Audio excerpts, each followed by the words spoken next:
For nearly 38 minutes, Caitlin Clark's performance was nothing short of a struggle. The record-setting, sold-out crowd, many donning Clark jerseys in both Indiana Fever and Iowa colors, had hoped for more. Clark had only 5 points and missed all 7 of her three-point attempts.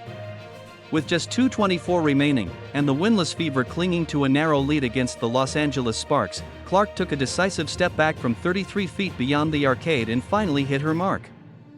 "I don't know if it's a good thing or a bad thing, but I seriously think every shot I shoot is going to go in," Clark remarked. "Some nights are absolutely amazing and some nights you struggle to shoot it a little bit, but I want to take those shots at the end of the game. I think it's a mindset and a confidence that you have to have about yourself." After an entire game of uncharacteristic misses from deep, Clark's first successful three-pointer brought a smile to her face. She wasn't finished yet. With less than a minute left and the Fever up by just 2, Clark pulled up again, this time from 28 feet, and nailed it.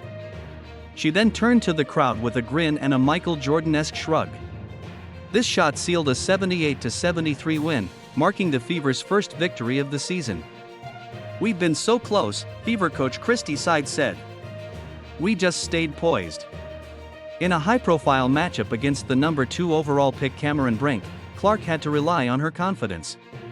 Despite her poor shooting, Clark contributed significantly in other aspects. "She hit some huge shots but did everything we needed her to do," Sides noted. "She's really focused on really helping us out, getting better on the defensive end. I'm really proud of her energy." For much of the first half, Clark was stymied by the Sparks' defense. The Fever trailed by 11 points at halftime, shooting only 39% from the field and 22% from three-point range. In the second half, Clark persisted. Though her shots kept missing, she made her presence felt with a team-high 10 rebounds, 8 assists, and 4 steals. Post-game, Clark reflected on her performance, emphasizing the importance of contributing in various ways. "I thought I played a really good game other than shooting," Clark said. "Whether I was rebounding, finding my teammates, I thought I was really active on defense, so I didn't let that bother me, and that's something I'm really proud of." Clark's teammates carried the scoring load. Aaliyah Boston scored 17 points on 57% shooting, Kelsey Mitchell had a team-high 18 points, and Temi Fagbenel added 17 off the bench. Defensively, the Fever, led by Clark, held the Sparks to just 11 points in the third quarter. The Fever overcame their 11-point halftime deficit with an 11-0 run. As the game seesawed in the final quarter, Clark's multifaceted game became crucial. Ultimately, her scoring proved decisive. Reflecting on her late-game heroics, Clark said, "To be honest, I went to the bench after I was like, I was due, they had to go in.